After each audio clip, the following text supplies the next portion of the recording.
కలబోసిన తల నిండా కనకాంబరమెట్టినట్టు ఎర్ర నీళ్ళు దిష్టి తీసి పోసినట్టు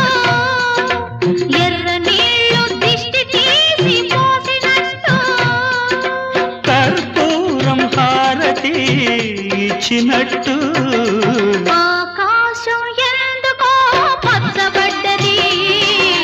ఆ నడుమ బొట్టేమో ఎర్రబడ్డది వీచే గాలుల తాకిడి సాగే గువ్వల అలజడి రమ్మని పిలిచే